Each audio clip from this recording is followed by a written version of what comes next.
The radio crackled with static before the voice cut through, calm and precise as a surgeon's blade. Hawkeye 2-1, this is Reaper 9. I've got eyes on your position. Hold what you've got. The Navy SEAL team leader, callsign Hawkeye 2-1, pressed himself deeper into the rocky Afghan ridgeline, his rifle scope trained on the Taliban compound below. His team had been pinned down for 3 hours, ammunition running critical, medevac 20 minutes out for their wounded pointmen. The close air support they'd requested wasn't some fast-moving jet that would make a single gun run and disappear into the clouds. It was an A-10 Thunderbolt II, and the pilot's voice carried an unusual quality that made several of the SEALs exchange glances through their night vision. Something in the cadence, the way certain consonants formed. But in the chaos of combat, questions went unasked. What mattered was the 30mm rotary cannon mounted in that aircraft's nose and the pilot's willingness to fly low enough to make it count. Reaper 9, Hawkeye 2-1. We've got approximately 40 enemy fighters in that compound, technical vehicles in the courtyard, possible mortars on the roof. Danger close is going to be within 100 meters of our position. There was no hesitation in the response. Copy danger close. I see thermal signatures. Confirm you have IR strobes active. The SEALs activated their infrared markers, invisible to the naked eye but blazing like beacons through the A-10's targeting systems.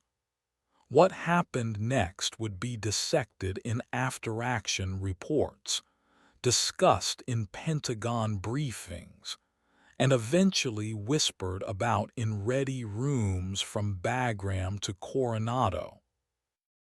But in that moment, as the distinctive whine of the A-10's turbofan engines grew louder, and the aircraft materialized from the darkness like some mythical beast of war, all Hawkeye 2-1 knew was that Salvation wore titanium armor and carried enough ordnance to level a city block. The first gun run was biblical in its violence. The GAU-8 Avenger cannon erupted with a sound that predated language, a deep tearing roar that seemed to come from the earth itself rather than the sky. 70 rounds per second, each one the size of a milk bottle, turned the compound's northern wall into powder and the fighters behind it into history. The A-10 pulled up, banking hard, and Hawkeye 2-1 caught a glimpse of the aircraft's profile against the stars. Gray paint scheme, weathered and scored by 1,000 missions. Someone had painted a grim Reaper on the fuselage just below the cockpit, holding not a scythe but a cannon. Reaper 9, good hits. Adjust fire 50 meters east. Adjusting, came that calm voice again. Professional, unhurried, utterly in control. The second pass was even closer, the aircraft's shadow passing overhead close enough that the SEALs could see individual panel lines on the fuselage. The cannon fire walked across the compound with surgical precision, each burst exactly where it needed to be. The Taliban fighters who survived the first 2 runs were scrambling now, abandoning their positions, trying to flee into the network of caves that honeycombed the mountainside. But Reaper 9 wasn't done. Hawkeye 2-1, I'm tracking squirters moving north into the cave complex. Recommend you keep your heads down for the next 30 seconds. The SEAL team leader had worked with Air Force pilots for 15 years. From F-16 jocks who treated close air support like a video game to AC-130 crews who could put a 105 round through a window from 3 miles up. But he'd never heard a pilot speak with quite this combination of confidence and compassion, as if personally invested in bringing every one of his team home alive. The Maverick missile left the A-10's wing with a flash of ignition that turned night into day. It streaked downward, its seeker head locked onto the cave entrance, and detonated with enough force to collapse the entire hillside. Rocks and debris fountained into the air, and when they settled, the cave complex was sealed behind several hundred tons of Afghan mountainside. Silence fell across the battlefield, broken only by the wind and the distant sound of the A-10's engines as it circled overhead. Hawkeye 2-1, that's all she wrote, Reaper 9 reported. I'm Winchester on gun ammo, 1 Maverick remaining. How's your situation? The SEAL team leader did a quick assessment. No additional casualties. The compound was neutralized. The medevac bird was inbound, its rotors now audible in the distance. Reaper 9, we're in good shape thanks to you. Outstanding work up there. There was a brief pause before the response came. That's the job. Medevac is 2 minutes out. I'll maintain overwatch until they've got you loaded and clear. As the Black Hawk descended into the landing zone, rotor wash kicking up dust and spent brass casings, Hawkeye 2-1 found himself studying the A-10 as it orbited above. The aircraft was designed in the 1970s, built around that massive cannon, armored like a flying tank. It was ugly and brutal and slow by modern standards, but to the men on the ground it was the most beautiful thing in the sky. The medevac crew loaded the wounded SEAL, their movements practiced and efficient. As the Black Hawk lifted off, Hawkeye 2-1 keyed his radio one more time. Reaper 9, Hawkeye 2-1, when you get back to base, first rounds on us. Seriously. The response carried the faint hint of amusement. Appreciate the offer. Reaper 9 returning to base. Stay safe out there. It was 3 days before Hawkeye 2-1, and his team rotated back to Bagram Airfield. They'd spent the intervening time running reconnaissance missions in the Hindu Kush, living on MREs and instant coffee, sleeping in 2-hour shifts while the mountains loomed above them like silent judges. But that night on the ridgeline stayed with them, the way certain memories do when they involve the narrow margin between life and death. When they finally rolled through Bagram's gates in their dusty Humvees, exhausted and ready for hot showers and real food, the SEAL team leader made it his first order of business to track down Reaper 9. The Air Force Combat Operations Center was housed in a reinforced bunker near the airfield's main runway. Inside, aircrews planned missions under harsh fluorescent lights, while intelligence officers analyzed drone footage and radio intercepts. Hawkeye 2-1 presented his credentials to the Air Force Staff Sergeant manning the desk, a kid who looked barely old enough to vote. "I'm looking for an A-10 pilot, callsign Reaper 9. Flew close air support for my team 3 nights ago." The staff sergeant's fingers moved across his keyboard, pulling up flight records. His expression shifted subtly, something between surprise and carefully maintained neutrality. "Reaper 9. That be Captain Kestrel. She's probably at the flight line right now, doing post-mission maintenance on her bird." The SEAL team leader's brain stuttered over the pronoun like a transmission slipping gears. She. He replayed the radio communications in his head, that calm voice directing cannon fire with mathematical precision. He'd assumed male, the way people assume, the way unconscious bias works. The kid behind the desk was watching him carefully now, clearly accustomed to this reaction. "Problem, Senior Chief." "No problem," Hawkeye 2-1 said, recovering. "Which hangar?" "Hangar 5. The A-10 squadron. Can't miss it." The walk across the airfield gave him time to process. The Air Force had opened combat roles to women years ago, but A-10 pilots were rare enough that most people could name them individually. The aircraft demanded a particular mindset, a willingness to fly low and slow into the teeth of enemy fire, to trade speed and stealth for armor and firepower.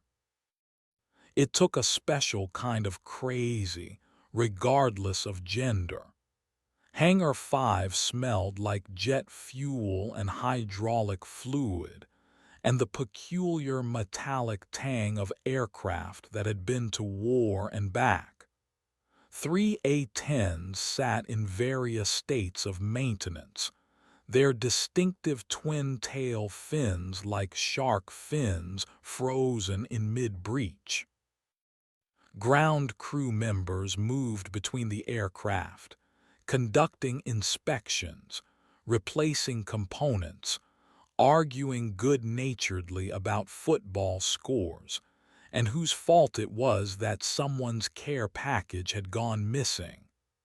Hawkeye 2-1 spotted the Reaper 9 aircraft immediately.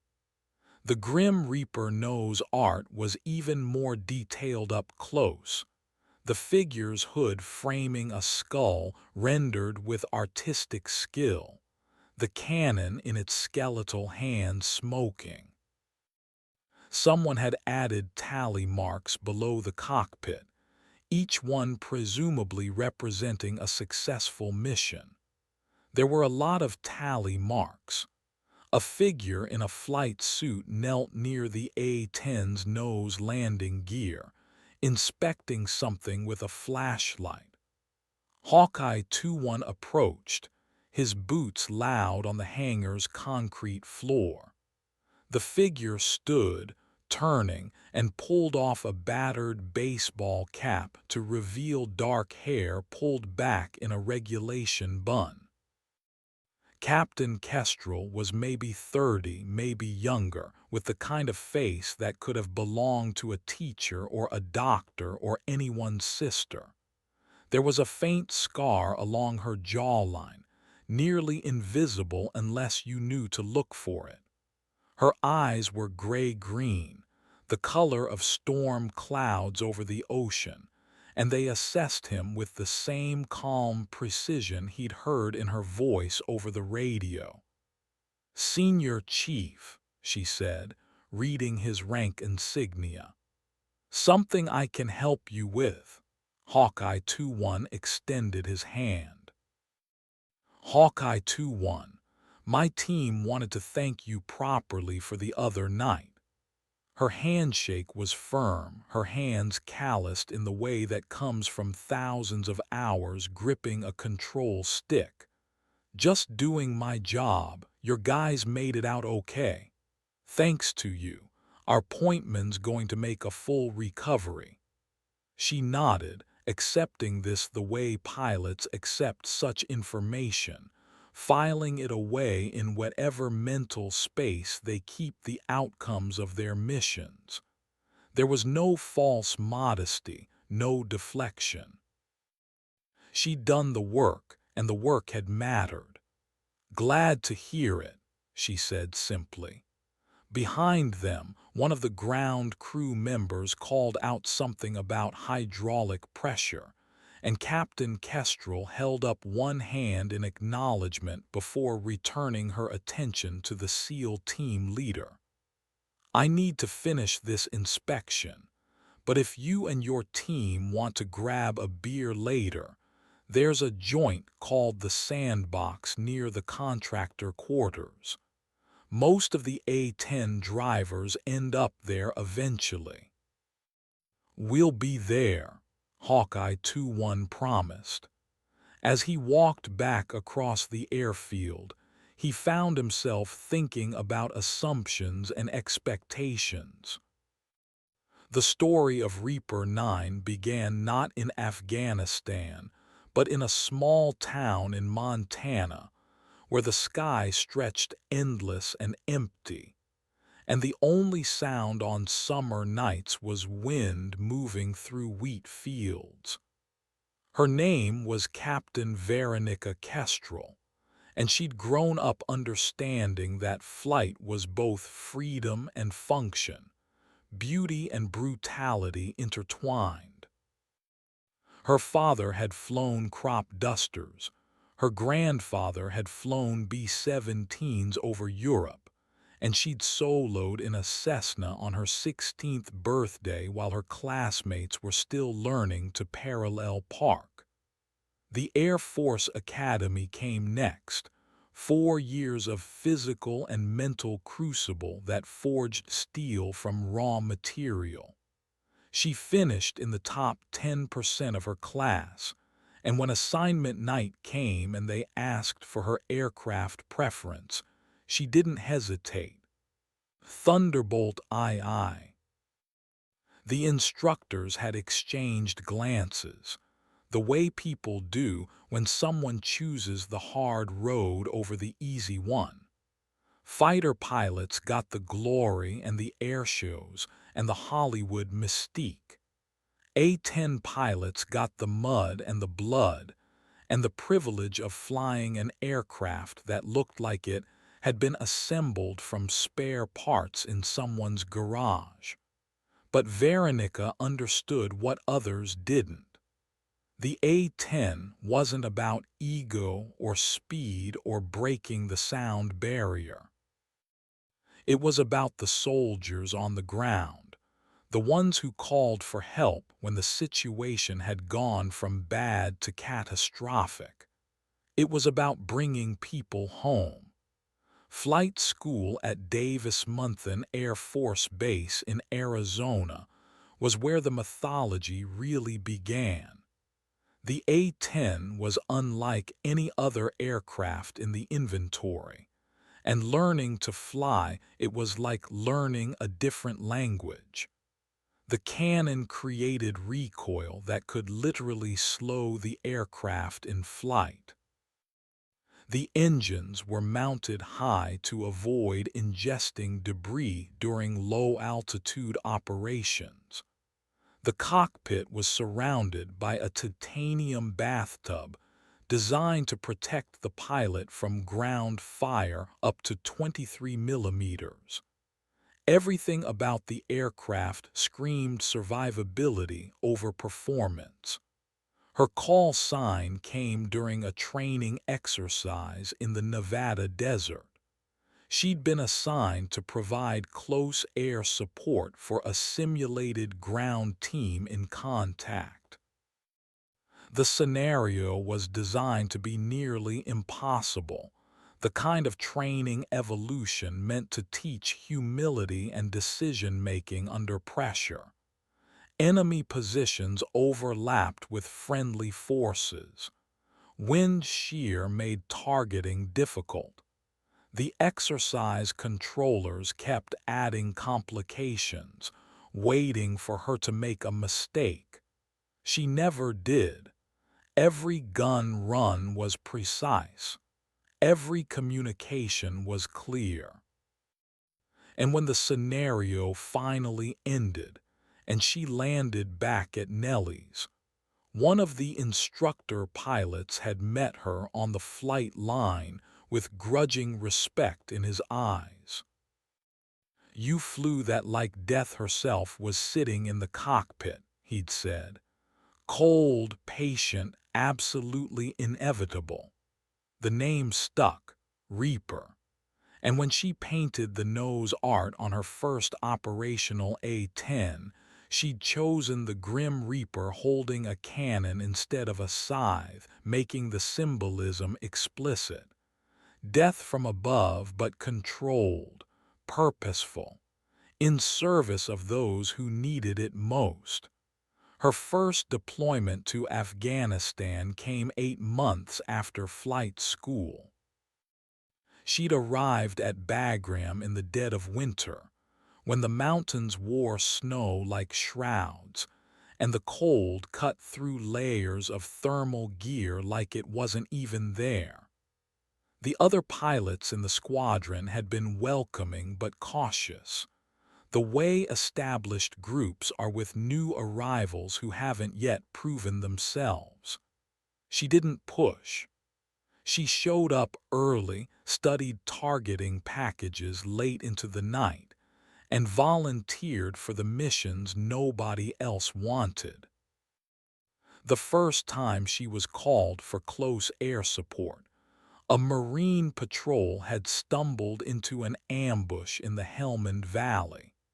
She'd arrived on station to find chaos, friendly and enemy positions intermingled, tracers crisscrossing the valley floor like deadly fireworks. The ground commander was asking for gun runs within 75 meters of his position, danger close by any definition. She'd made 4 passes, the GAU-8 cannon tearing apart enemy fighting positions with mechanical precision while leaving the Marines untouched. When it was over and the Marines were extracting their wounded to the landing zone, the ground commander had keyed his radio with a voice raw from shouting orders. "Reaper 9, I don't know who you are, but you just saved 18 lives down here. Come find me when you're stateside. I owe you a case of whatever you drink." That mission went into her official record. But it was the ones that came after, the 100 small saves and near misses and split-second decisions that happened too fast for after-action reports, that built her reputation. Pilots talked. Ground commanders talked. Word spread through the informal networks that connect combat units across geography and service branch. There was an A-10 driver at Bagram, call sign Reaper 9, who would show up when the situation looked hopeless and make the impossible happen. Her squadron mates started calling her the guardian angel of lost causes. She deflected the praise, stayed focused on the work. But privately, in the quiet moments after missions when the adrenaline faded and exhaustion set in, she allowed herself to feel the weight of what she did. The Sandbox was exactly the kind of establishment that springs up near military bases worldwide, half bar and half community center, where service members from different branches and different wars could gather on neutral ground. The Dacre was aggressively military, the walls covered with unit patches and photographs, and a sign that read "No politics, no religion, no bullshit. The beer was cold. The music was loud enough to drown out the sound of incoming helicopters, but not so loud you couldn't have a conversation. And the bartender was a former Marine who knew when to pour heavy and when to cut someone off. Hawkeye 2-1 and his team arrived at 2000 hours, still wearing the 1,000-yard stares of men who'd spent too long outside the wire. They'd showered and changed into civilian clothes, but the military bearing was impossible to disguise. The way they moved, the way they automatically assessed exits and sight lines, the way they positioned themselves so no one sat with their back to the door. The A-10 squadron had claimed a corner of the bar, a cluster of tables pushed together where pilots in various stages of intoxication were engaged in what appeared to be a heated debate about the relative merits of the Warthog versus the Apache gunship. It was the kind of argument that had no winner and infinite variations, sustained by pride and alcohol and genuine affection for their respective aircraft. Captain Kestrel sat at the edge of the group, nursing what looked like whiskey on the rocks, listening more than talking. She'd changed out of her flight suit into jeans and a faded Air Force Academy t-shirt, but she still carried herself with that same calm self-possession that came through in her radio transmissions. When she spotted the SEAL team, she raised her glass in acknowledgement and gestured to some empty chairs. The introductions went around the table, call signs and first names, and the kind of abbreviated personal histories that military people exchange like calling cards. The A-10 pilots included Hammer, a captain from Tennessee who flew with aggressive enthusiasm, Torch, a major who served as the squadron's weapons officer, and Dice, a lieutenant who looked too young to have a driver's license, let alone fly combat missions. They welcomed the SEALs with the easy camaraderie of people who understood that rank and service branch mattered less than shared experience. Hammer bought the first round. Hawkeye 2-1 returned the favor. The conversation flowed through familiar channels, war stories edited for mixed company, complaints about military bureaucracy, speculation about when they'd rotate home. But beneath the surface chit-chat, Hawkeye 2-1 found himself studying Captain Kestrel with professional curiosity. She didn't dominate the conversation, but her presence shaped it, the way a strong gravitational field bends light. When she spoke, people listened. When Dice started to tell a story that was veering toward inappropriate, she caught his eye and he course-corrected without apparent offense. She had the quiet authority of someone who'd earned respect through competence rather than demanded it through rank. An hour into the evening, after enough alcohol had loosened tongues and lowered guards, Torch leaned across the table toward Hawkeye 2-1 with the careful pronunciation of someone monitoring their own intoxication. So the senior chief and his team got to experience the Kestrel effect firsthand. Tell them about the first time you saw her fly, Hammer. Hammer grinned and took a long pull from his beer. We were running a training exercise at the range in Kandahar province, practicing gun runs on destroyed vehicles.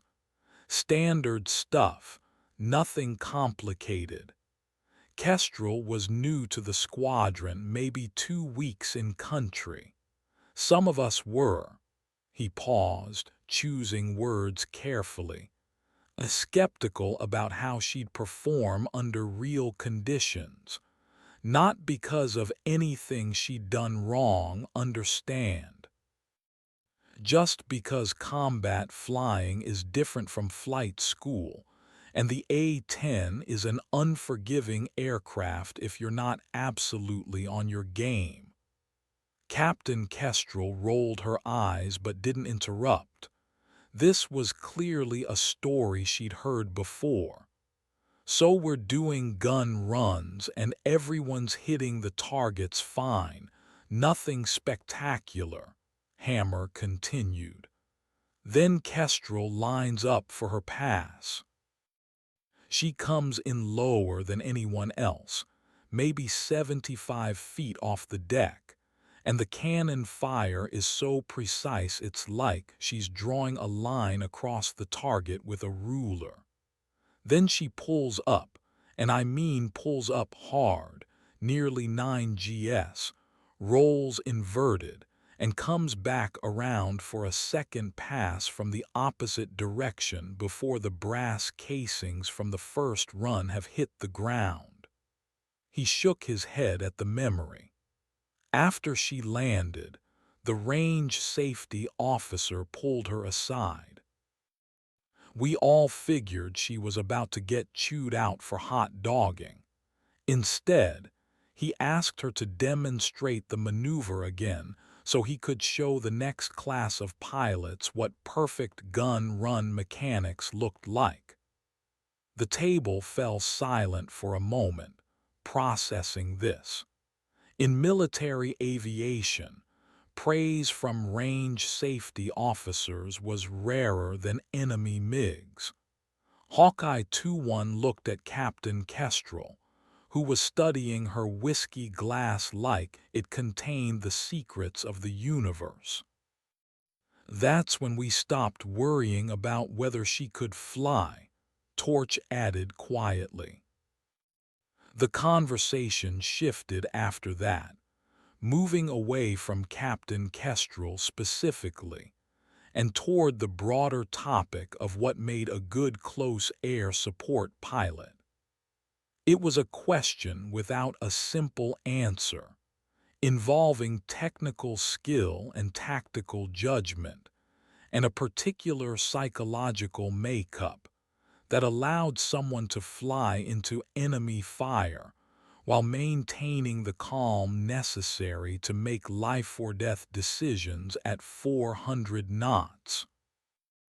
Dice, who turned out to be more thoughtful than his young face suggested, offered his perspective with the careful sincerity of someone still forming their professional identity. The thing about the A-10 is that it forces you to care.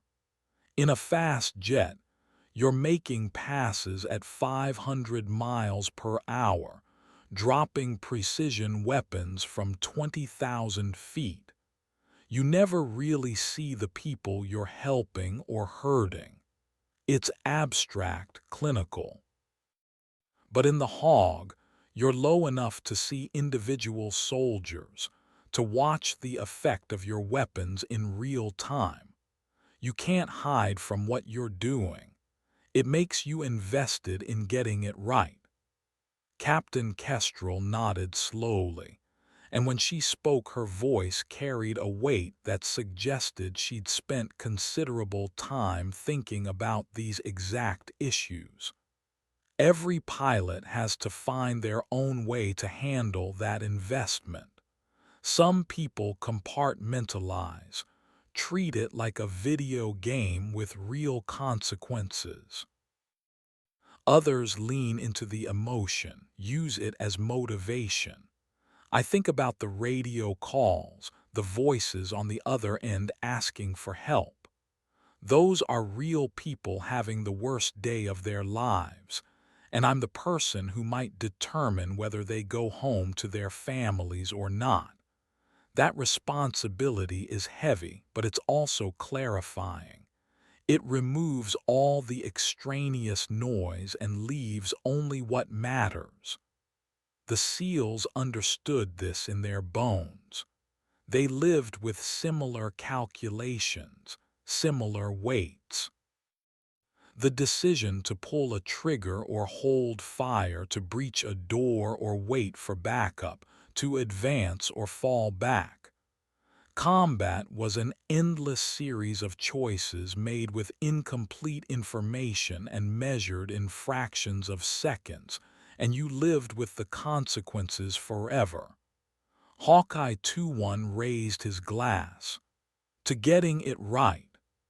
To getting it right, the table echoed, and they drank to that simple, impossible standard. As the evening wore on, and the bar grew more crowded with the late-night arrivals of helicopter crews and logistics personnel and contractors, who built the infrastructure that kept war running, the conversation fragmented into smaller discussions. Hammer and two of the SEALs got into a technical debate about the relative stopping power of different caliber rounds. Torch disappeared to the bar and returned with another round, refusing payment with the logic that the Air Force's per diem was more generous than the Navy's. Dice, thoroughly drunk now, was attempting to explain quantum mechanics to anyone who would listen, his understanding of the subject clearly filtered through several layers of misconception and alcohol. Hawkeye 2-1 found himself sitting next to Captain Kestrel as the noise swirled around them. Up close, he could see the faint lines around her eyes that came from squinting into sunlight through a cockpit canopy, the small scars on her hands from working around aircraft, the silver chain around her neck that disappeared under her shirt collar. She carried herself with the self-sufficiency of someone accustomed to operating alone in hostile environments, but there was nothing cold about it, just competence worn as comfortably as old boots. "Can I ask you something?" he said, pitching his voice to carry over the music but not the surrounding conversations. She turned those storm-colored eyes on him and nodded. "Why the A-10? You had good enough scores to fly anything in the inventory. You could have chosen F-35s, been the tip of the spear, gotten all the glory that comes with fifth-generation fighters." Captain Kestrel was quiet for a moment, considering her answer with the same precision she applied to targeting solutions. When she spoke, her words came carefully chosen. "I watched a documentary once back when I was at the academy. It was about a unit in Iraq that got ambushed, surrounded, completely cut off. They held out for 6 hours while every available asset tried to reach them. Helicopters, fast movers, drones. But the terrain was wrong. The enemy was too close. The weather was deteriorating. Nothing could get in there safely enough to help without risking catastrophic friendly fire." She paused, took a sip of whiskey. Finally, an A-10 pilot volunteered to make a low pass in weather that was below minimums, visibility measured in dozens of feet rather than miles. He flew the entire mission by GPS and pure instinct, made 4 gun runs he could barely see, and when he landed, his aircraft had taken 17 hits from small arms fire, but the unit extracted with 0 additional casualties. Hawkeye 2-1 waited. There was clearly more to the story.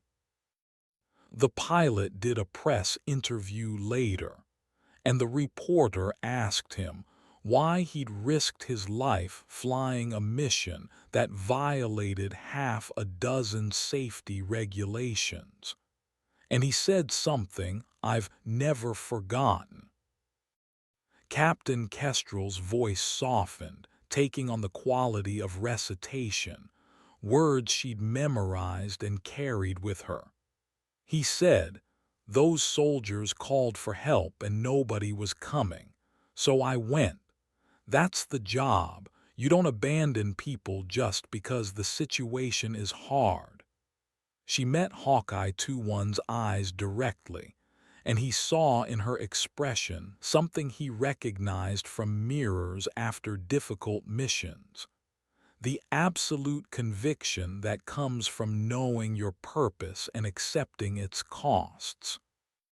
That's why I fly the A-10, because sometimes the situation is hard and someone still needs to go.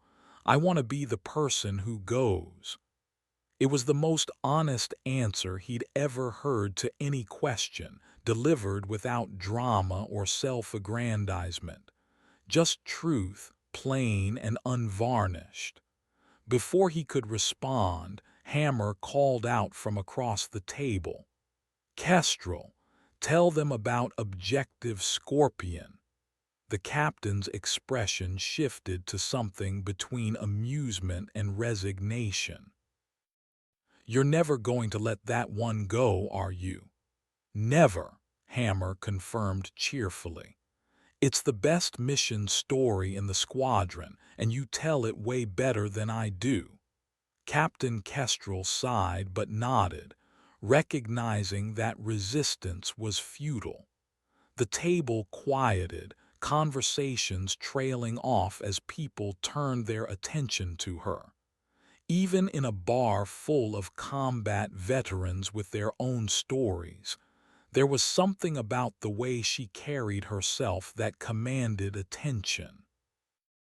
Objective Scorpion was a village in Kunar province, right up against the Pakistan border, she began, her voice taking on the cadence of a briefing. Intelligence had identified it as a staging area for high-value targets moving into Afghanistan. A joint special forces team was tasked with conducting a raid to capture or kill the targets and gather intelligence on their network. Hawkeye 2-1 leaned forward. Kunar province was notorious, a mountainous region where the terrain favored defenders and ambushes were common as sunrise. The raid was planned for early morning, hopping to catch the targets while they were sleeping. But intelligence is never perfect, and what the team found when they hit the objective was approximately 3 times as many enemy fighters as expected, already awake and preparing for their own operation. The Special Forces team tried to withdraw, but they got pinned down in a compound with wounded, and their exfiltration helicopter took fire on approach and had to abort. She paused to take a drink, organizing the narrative in her head. The bar had gone quiet around their table, other patrons drawn by the gravity of a combat story being told by someone who'd actually been there. I was on alert status that morning, sitting in my aircraft on the runway, ready to launch if anyone called. The sun was just starting to come up, and I was drinking terrible coffee from a thermos and reading a paperback when the scramble order came through. Special Forces team in contact, multiple wounded, close air support requested immediately. The clinical details she rattled off painted a picture for anyone with military experience. Grid coordinates in hostile territory, troops in contact with numerically superior force, medevac unable to penetrate without fire suppression, situation deteriorating rapidly. The kind of scenario that featured prominently in worst-case planning exercises. Flight time to the objective was 23 minutes. I spent that time studying the terrain data and listening to the radio traffic. The team leader's voice was calm, but I could hear the strain underneath it. They'd been fighting for 40 minutes already, ammunition running low, and the enemy fighters were maneuvering to surround their position. She demonstrated with her hands on the table, moving salt shakers and beer bottles to represent positions. The compound where they were trapped was in a valley between two ridgelines. The enemy had positions on both ridges and in the valley floor. Any helicopter trying to land would be flying into a crossfire from 3 directions. Torch interjected, addressing the SEALs. This is important context. The valley was maybe 200 meters wide, surrounded by mountains on all sides. Flying an A-10 through there meant committing to a gun run with exactly one approach vector and extremely limited maneuvering room. If she took damage or lost an engine, there was nowhere safe to crash. She'd have to eject and hope for pickup before the enemy got to her. Captain Kestrel continued as if he hadn't spoken. I contacted the team leader when I was 5 minutes out, got a detailed breakdown of friendly and enemy positions. He asked if I could suppress the enemy positions on the eastern ridgeline long enough for a medevac to land in the compound. I told him I could do better than that. A faint smile crossed her face, the expression of someone remembering a particularly satisfying moment.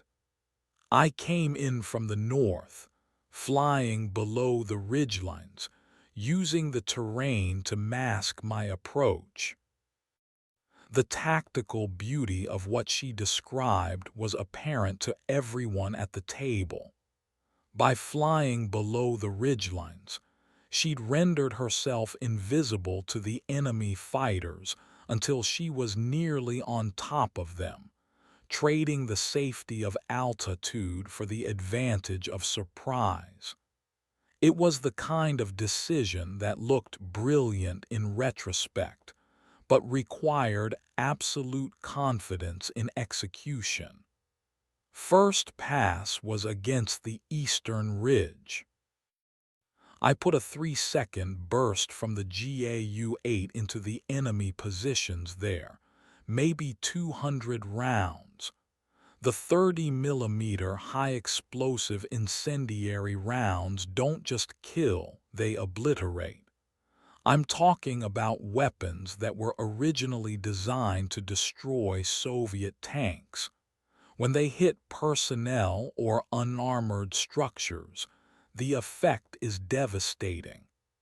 She wasn't bragging, just stating facts. The A-10's cannon was legendary for a reason, capable of firing rounds that combined penetrating power with explosive fragmentation, each one carrying more kinetic energy than a hand grenade. Pulled up, banked hard left, came around for a second pass on the western ridge before the enemy fighters even understood what was happening. Another 3-second burst, same results. The valley floor positions were trying to track me by now, small arms fire, and what looked like a heavy machine gun. I could hear rounds hitting my aircraft, that distinctive ping of metal on metal, but the A-10 can take punishment that would down any other aircraft. The SEALs nodded understanding. They'd all heard stories of A-10s returning to base with engines shot out, hydraulic systems compromised, half their flight surfaces damaged, and the pilot walking away with nothing worse than adrenaline shakes. The aircraft was designed by people who understood that combat aviation meant getting shot at, and survivability was more important than speed. Third pass was the valley floor. I came in even lower this time, maybe 50 feet off the deck, and walked the cannon fire across every enemy position I could identify. The team leader told me later that from inside the compound it sounded like the wrath of God, this overwhelming roar that seemed to come from everywhere at once. She paused, remembering. When I pulled up after that pass, the radio was silent for maybe 5 seconds. Then the team leader came on and said, "Reaper 9, I don't know what we did to deserve you, but thank you." That's when he cleared the medevac to land. The Black Hawk had come in fast and low, using the brief window of shock and suppression to reach the compound. The Special Forces team had loaded their wounded in under 2 minutes, professional even in chaos, and the helicopter had extracted under the covering fire of Captain Kestrel's fourth gun run. Total time from her arrival on station to successful extraction, 11 minutes. 0 additional friendly casualties. Estimated enemy casualties, classified but significant. Hammer raised his beer. And that, ladies and gentlemen, is why Captain Veronica Kestrel is the person you want overhead when everything's gone to hell. The table drank to that, and Captain Kestrel accepted the tribute with a small nod. But Hawkeye 2-1 noticed something in her expression, a shadow that passed too quickly for most people to catch. The burden that came with being good at this particular job, with knowing that lives depended on your ability to deliver controlled violence with precision. It was a weight he recognized, the one that woke you up at 3 in the morning replaying missions in your head, wondering if you could have done something differently, something better. The weight that came with being responsible for whether people lived or died. The evening wound down gradually, the way military gatherings do when people remember they have early morning briefings or physical training or maintenance schedules that don't care about hangovers. Dice had to be escorted back to his quarters by Hammer, engaged in an enthusiastic if incomprehensible monologue about the nature of time. Torch settled the tab with the bartender, a transaction that involved good-natured argument about whose credit card to use, and eventually defaulted to splitting it evenly. The SEALs prepared to head back to their temporary barracks, the combination of alcohol and exhaustion making the prospect of horizontal surfaces incredibly appealing. Outside, the night air was cool and clear. The kind of Afghanistan evening where the stars blazed so brightly it seemed impossible that war existed beneath such beauty. The airfield was quiet, just the distant sound of a generator and the occasional vehicle passing on the perimeter road. Captain Kestrel walked with Hawkeye 2-1 toward the SEAL team's quarters, neither of them particularly eager to end the conversation. "Can I ask you something now?" she said after they'd walked in silence for a minute. "Fair's fair. When you called for close air support that night, did you care who showed up? I mean specifically, did it matter to you whether the pilot was male or female, as long as they got the job done?" Hawkeye 2-1 considered the question with the seriousness it deserved. Honest answer. In that moment, I didn't care if the pilot was male, female, or a particularly well-trained golden retriever as long as they could put ordnance on target. My team was in trouble and I needed help. Everything else was secondary. "That's what I thought," she said quietly. "It's what most people think when the bullets are flying. The problem is what happens before and after when there's time to think about assumptions and expectations." They walked a bit further. Hawkeye 2-1 chose his next words carefully. "I'll be honest with you. When I heard your voice on the radio, I assumed you were male. That assumption was based on statistics and personal experience, but it was still an assumption. And I realized 3 days later, when I found out otherwise, that I'd been making a lot of assumptions about who could do what jobs based on incomplete data. That's more self-awareness than most people manage," Captain Kestrel said. "The assumptions don't bother me as much as the refusal to update them when presented with contradictory evidence. I've flown missions where ground commanders requested a different pilot after hearing my voice, even when I was the only asset available. I've had aircraft maintainers second-guess my technical knowledge. I've sat through briefings where other pilots made jokes that weren't quite jokes about whether I could handle combat stress." Her voice was level, factual, but Hawkeye 2-1 could hear the accumulated weight of 1,000 small cuts. "But here's the thing about flying the A-10. The aircraft doesn't care about gender or politics or anyone's opinions about who should be in the cockpit. It only cares whether you can fly it well enough to bring people home, and I can. So I focus on that and let my mission record speak for itself." They'd reached the SEAL team's quarters.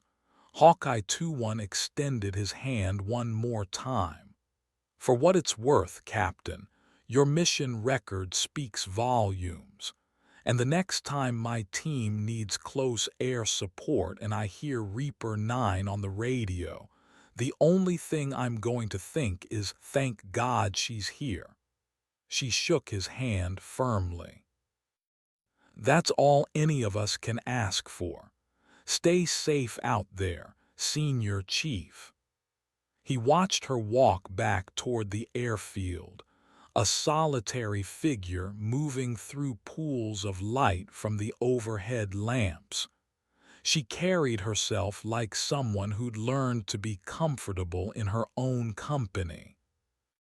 The following weeks brought more missions, more close calls, more nights where the radio crackled with desperate calls for fire support, and Reaper 9 responded with that same calm precision.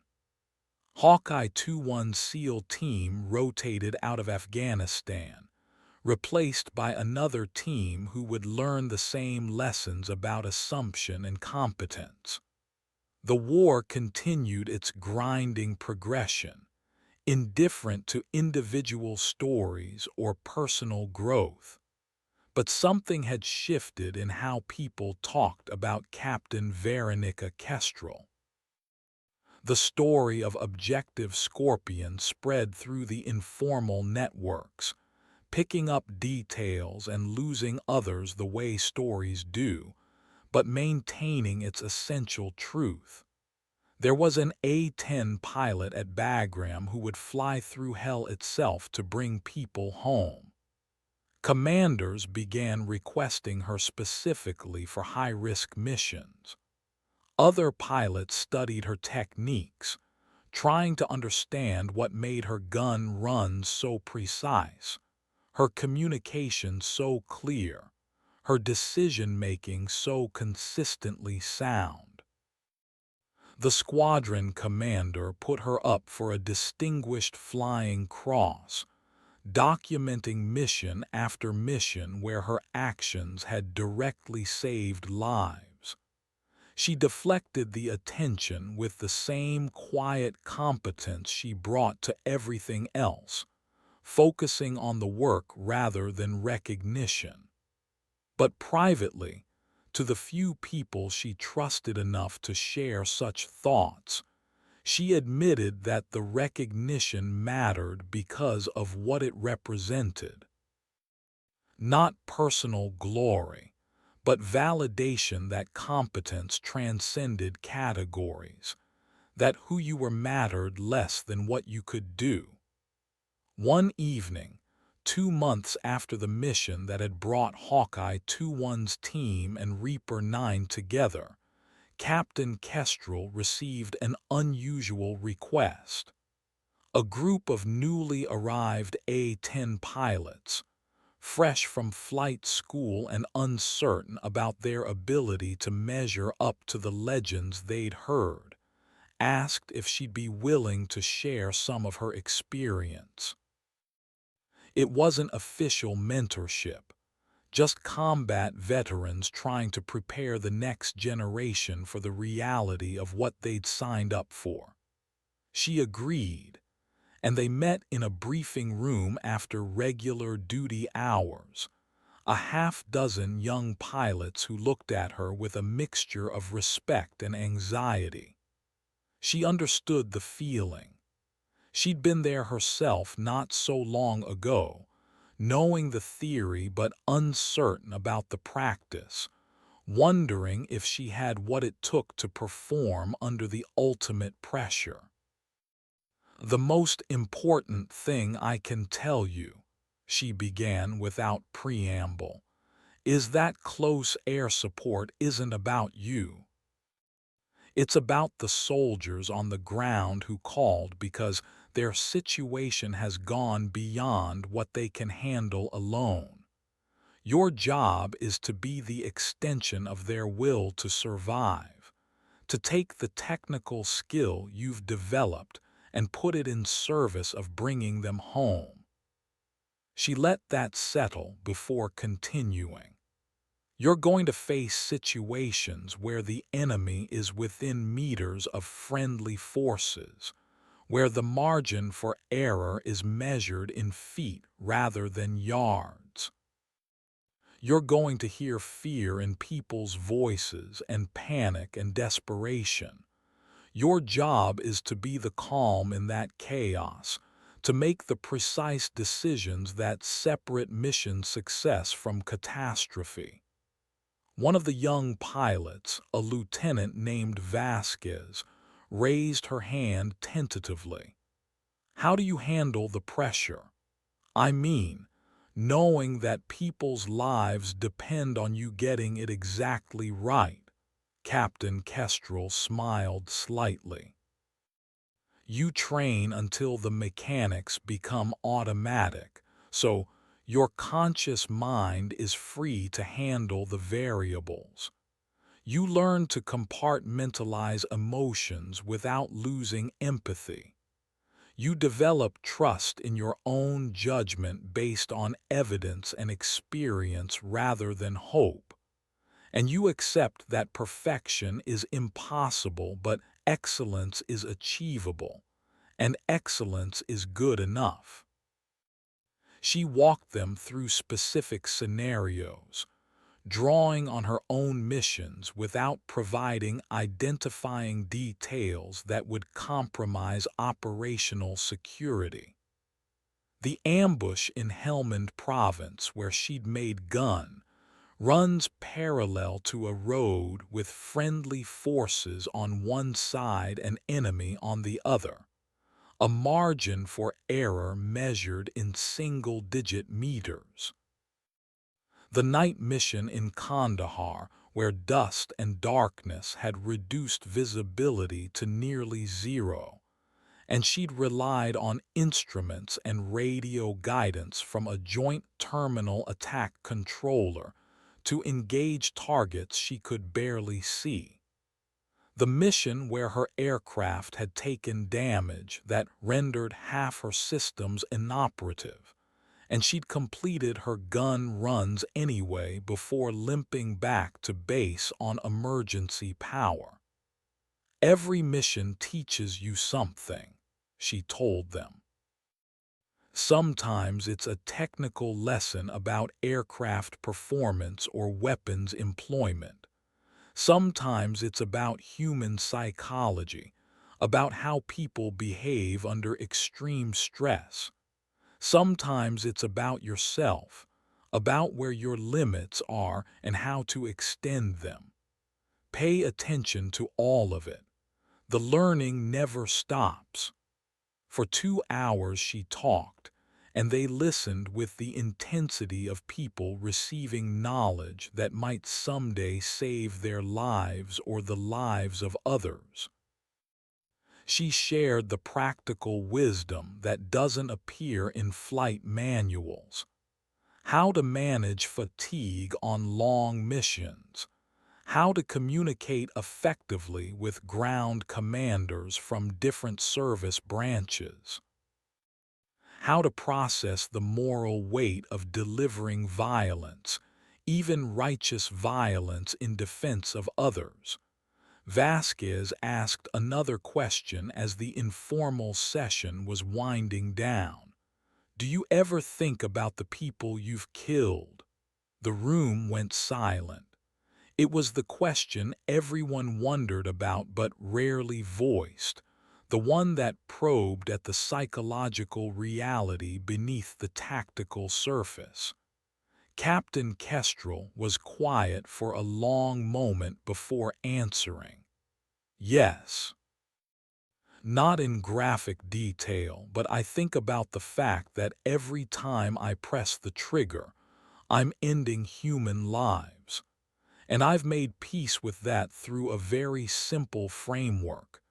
Every person I kill is someone who was actively trying to kill American soldiers or our allies. They made their choice, and I made mine in defense of people who didn't choose to be in that situation. She met Vasquez's eyes directly. If that reality bothers you to the point where it affects your ability to do the job, then this isn't the right job for you, and there's no shame in that recognition. But if you can accept that protecting some people sometimes requires harming others, if you can carry that weight without letting it destroy you, then you can be effective in this role. Just don't let yourself become casual about it. The day you stop feeling the weight is the day you should stop flying combat missions. It was the kind of honest answer that military institutions rarely provided. The acknowledgement that combat had psychological costs that no amount of training could completely eliminate. But it was also the answer that the young pilots needed to hear, delivered by someone who'd walked the path they were beginning and emerged with her humanity intact. After the session ended and the young pilots filed out with new respect in their expressions, Captain Kestrel remained in the briefing room alone. She thought about the question of legacy, about what remained after missions were flown and wars were won or lost. The medals and commendations would end up in a box somewhere. The official records would be classified or forgotten. The aircraft would eventually be retired to museums or scrap yards. What lasted was the people who came home because of decisions made in fractions of seconds, because someone had been willing to fly into danger on their behalf. That was the legacy that mattered. Her phone buzzed with a text message from the squadron operations desk. Another mission brief in 6 hours. Another village in trouble. Another call for help.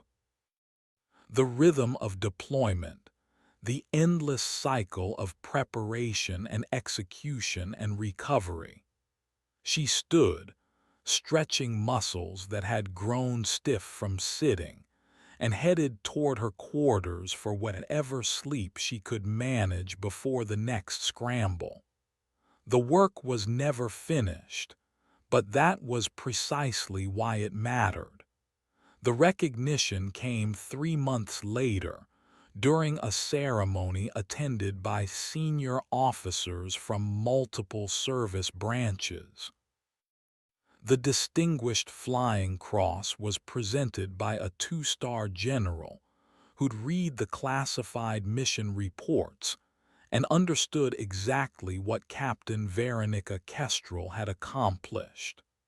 The citation was necessarily vague, referencing extraordinary achievement while participating in aerial flight and heroism and devotion to duty, without specifying the details that remained operational secrets. But everyone in that room who'd served in combat understood what those formal phrases meant in practice. They meant missions flown in conditions that violated peacetime safety margins. They meant placing yourself between danger and the people depending on you. They meant choosing the hard right over the easy wrong again and again, until the choice became reflexive. Captain Kestrel stood at attention as the medal was pinned to her uniform, her expression neutral but her eyes bright. When the general stepped back and saluted, she returned it with crisp precision, and the assembled officers erupted in applause. Among the crowd was Hawkeye 2-1, who'd flown back to Bagram specifically for the ceremony. He caught her eye across the room and nodded once, a gesture of respect between professionals who'd shared something that couldn't be adequately expressed in words. After the formal ceremony ended and the reception began, with its awkward small talk and slightly too warm champagne, people approached Captain Kestrel to offer congratulations. Some of them were pilots she'd flown with. Others were ground commanders who'd benefited from her support. Still others were senior officers who understood the symbolic importance of publicly recognizing her achievement. She accepted the praise with grace, but without false modesty, understanding that this moment was bigger than her individual accomplishment. To the young female officers present, she represented proof of possibility. To the male officers who'd initially doubted, she represented the correction of assumptions. To everyone, she represented the simple truth that competence came in forms they might not expect, but should always respect. Late in the reception, the two-star general who'd presented the medal approached her with a more personal question. "Captain Kestrel, I've read your mission reports. I've talked to the ground commanders you've supported, and I'm curious about something that doesn't appear in any official document. What drives you? What keeps you flying missions that would give other pilots nightmares?" She considered the question carefully, aware that her answer would shape how he understood not just her but potentially other pilots facing similar scrutiny. "Sir, I grew up in Montana, where the sky is bigger than the ground and flying feels like the most natural thing in the world. My family has a tradition of service going back generations, but those are just circumstances. What drives me is the knowledge that I can do something important, something that matters in the most fundamental way possible. I can be the difference between people living and dying.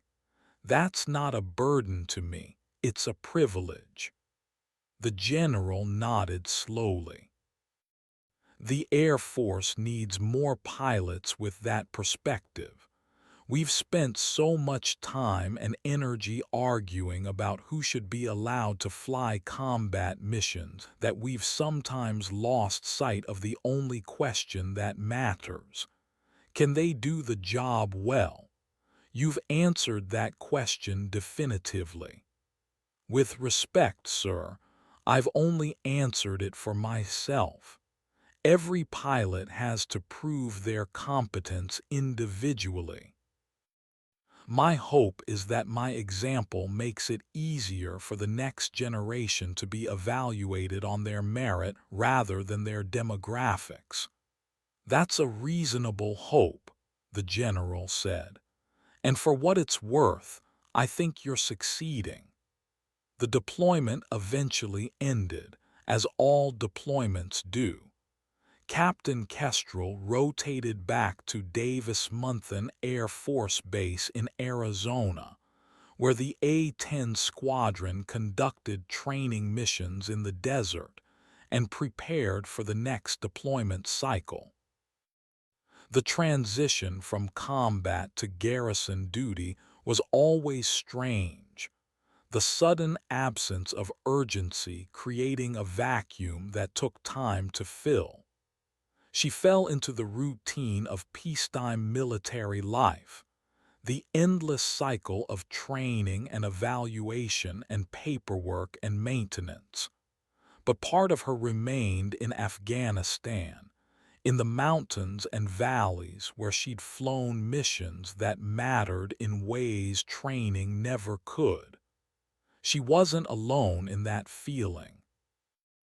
Every combat veteran carried pieces of their deployments home, memories and perspectives that shaped how they understood the world. The night missions flew in her dreams, radio calls echoing in the space between sleep and waking.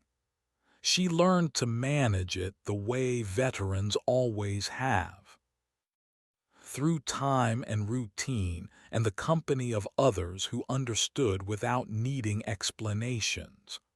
One afternoon, 6 months after returning stateside, she received a message through official channels that a group of soldiers wanted to meet her. They were members of the unit she'd supported during the mission in Kunar Province, the one Hammer had called Objective Scorpion. They were stationed at Fort Benning now, back from their own deployment, and they'd heard she was stateside as well.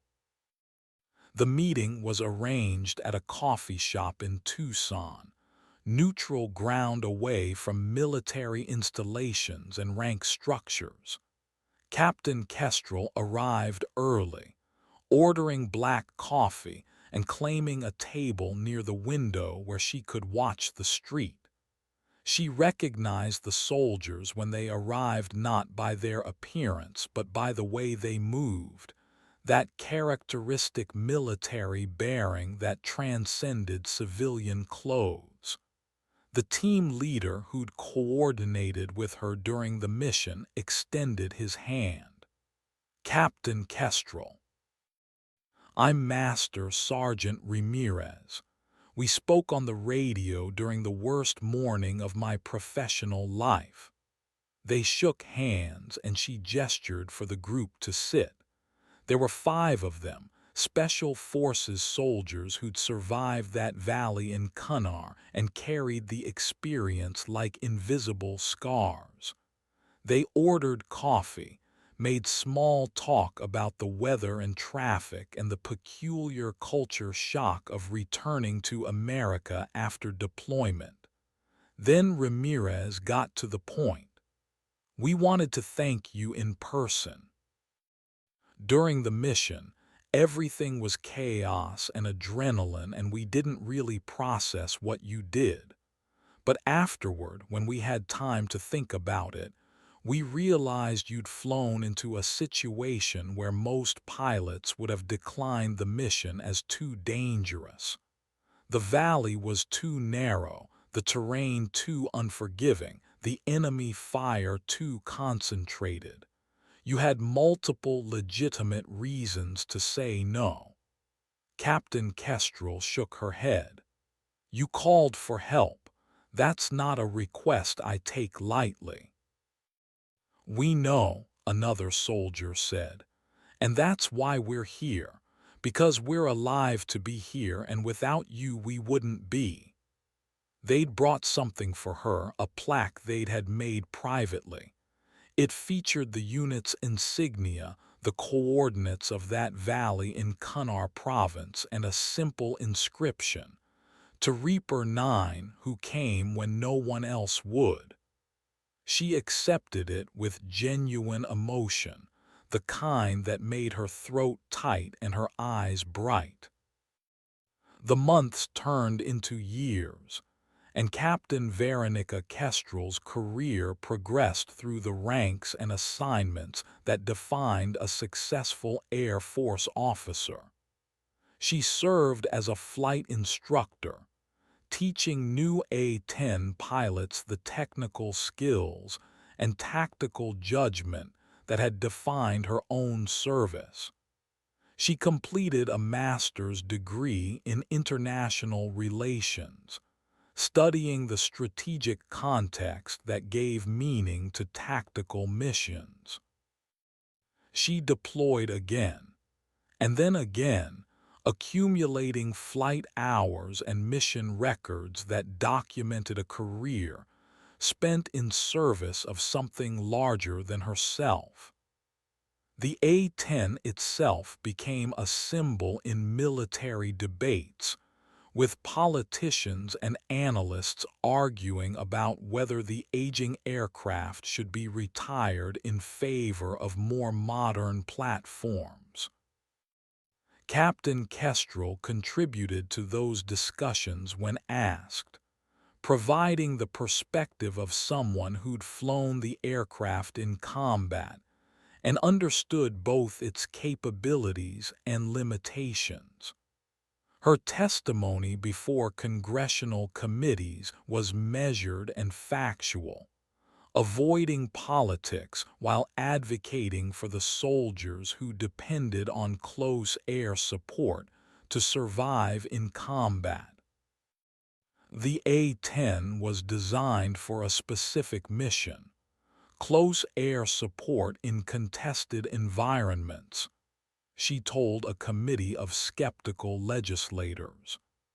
"It's not stealthy, it's not supersonic, it's not equipped with the latest technology, but it can take battle damage and keep flying. It can loiter over a battlefield for extended periods, and it can deliver precision fires in conditions where faster aircraft can't safely operate. Until we have a platform that can duplicate those capabilities, We need to maintain the aircraft we have.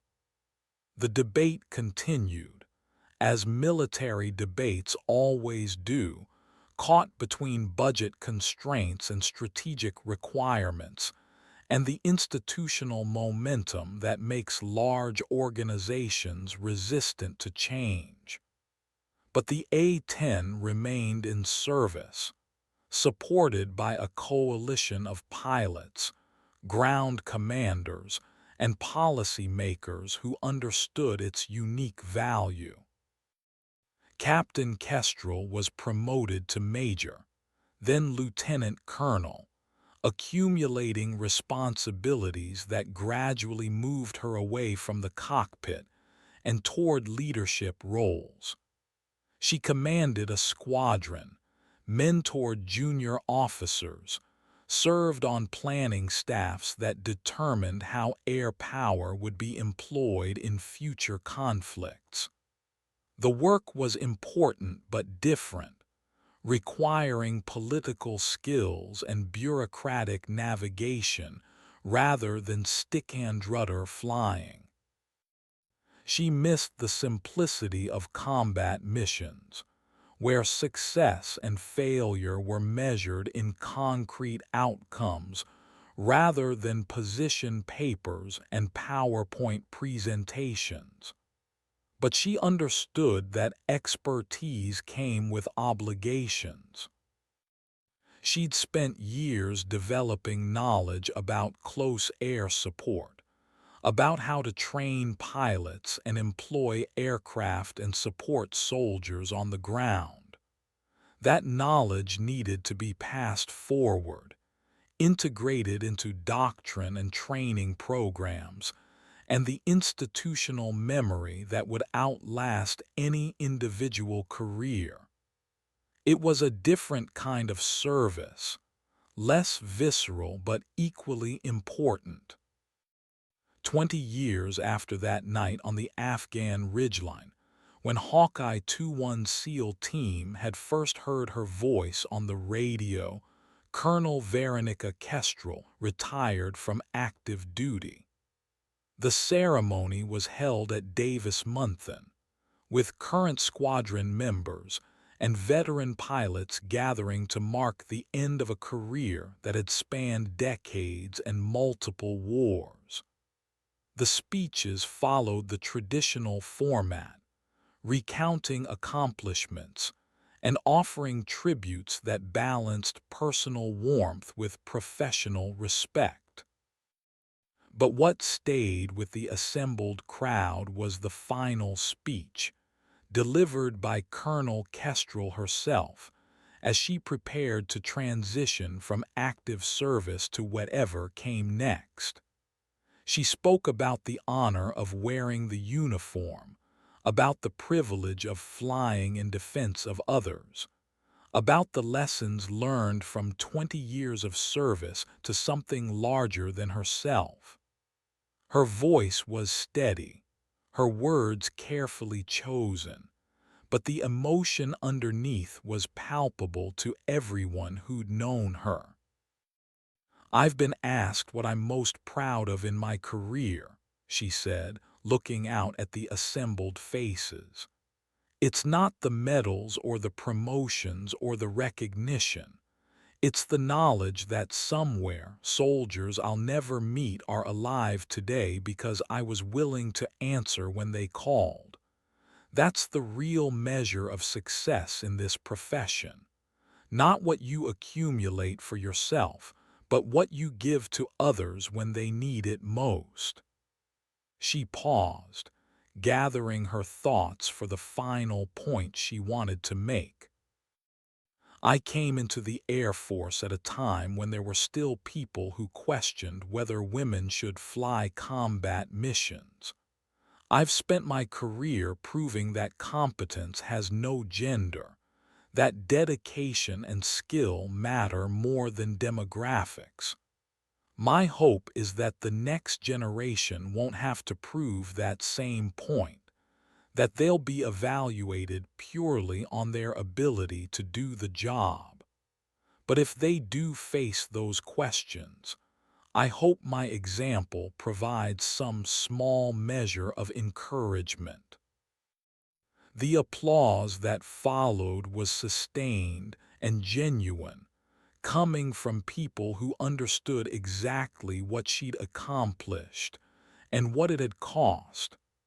After the ceremony ended and the reception wound down and the crowds dispersed, Colonel Kestrel walked alone across the flight line one last time. The A-10s sat in their revetments, deadly and ungainly and beautiful in the way that functional things are beautiful. She'd spent thousands of hours in those cockpits, her hands on those controls, her decisions determining outcomes that rippled through lives she'd never fully know. The aircraft would continue flying long after she was gone, piloted by officers who'd learned from her example even if they'd never met her. That was the nature of legacy in military service, the way knowledge and values propagated through generations of warriors who inherited traditions they were responsible for maintaining and improving. She touched the fuselage of one aircraft as she passed, feeling the rivets and panel lines under her palm. The metal was warm from the Arizona sun, solid and real, and somehow alive despite being a machine. This was what she'd chosen 20 years ago when she'd committed to flying the A-10, and she'd never regretted that choice.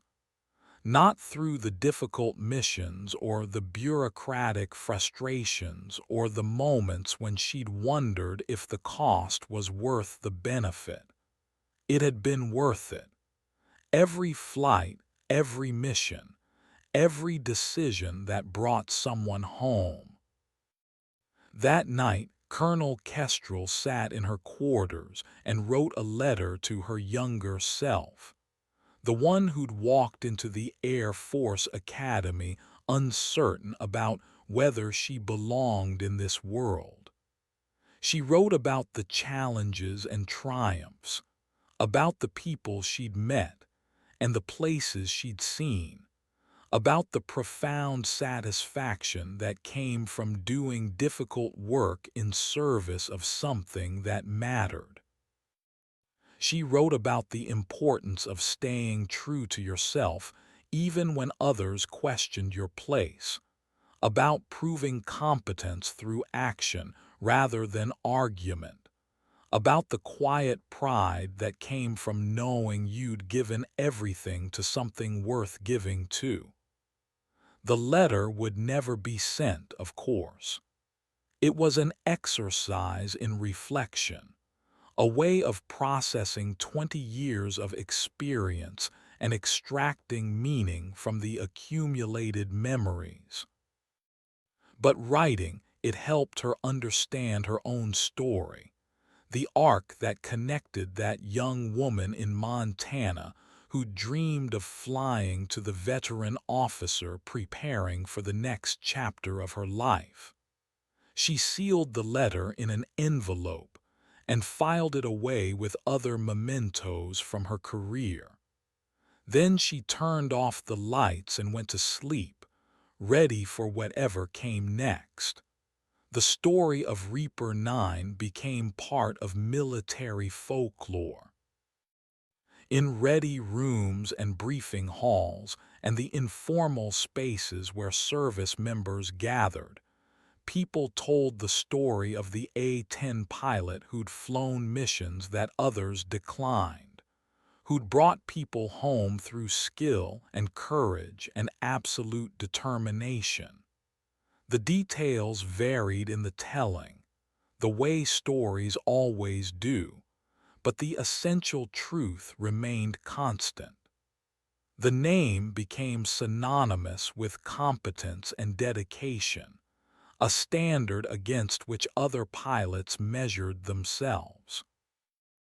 Young officers joining A-10 squadrons heard about Reaper 9 during their initial briefings, learning about someone who'd set the bar for what excellence looked like in their chosen profession.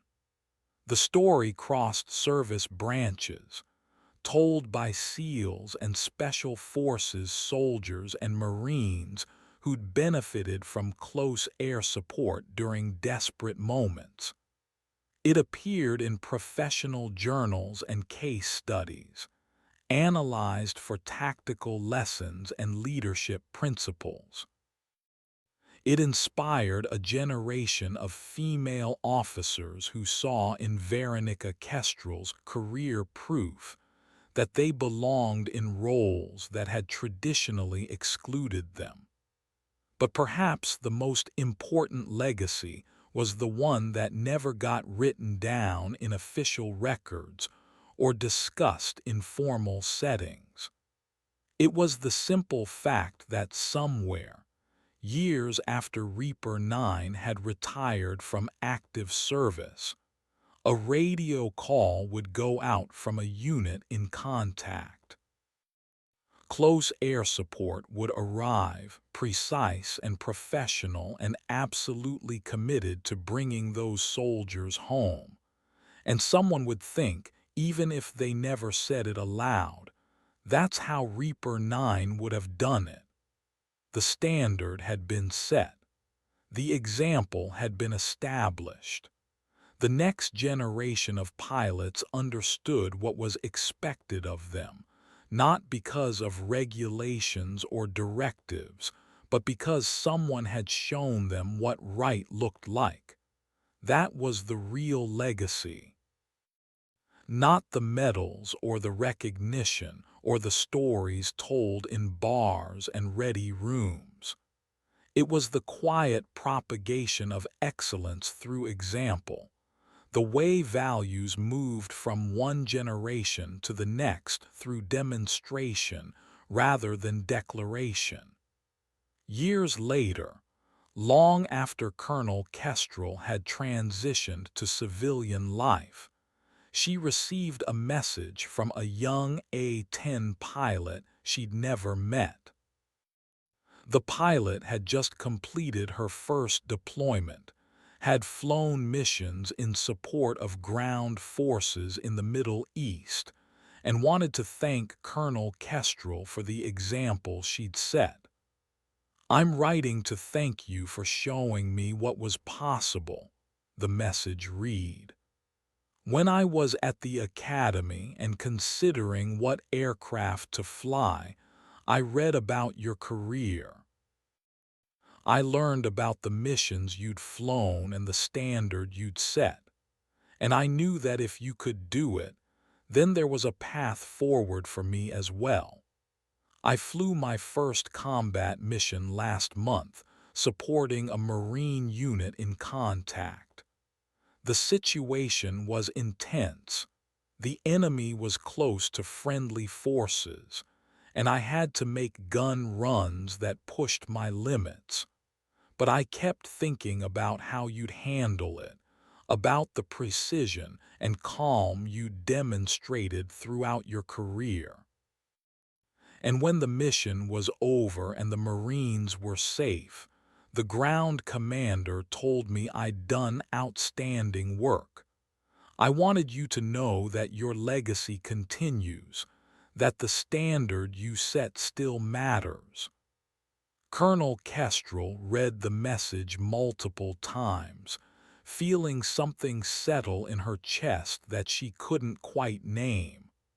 Pride, certainly, but also satisfaction. The deep, profound satisfaction that comes from knowing your work had meaning beyond your own experience, that the hard-won lessons of your career would benefit people you'd never meet. She replied to the message with characteristic brevity. "You earned that success through your own skill and dedication.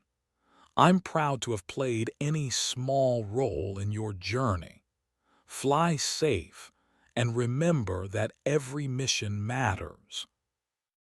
But privately, alone in her home office surrounded by mementos from 20 years of service, she allowed herself to feel the full weight of what that message represented. The story of Reaper 9 hadn't ended with her retirement.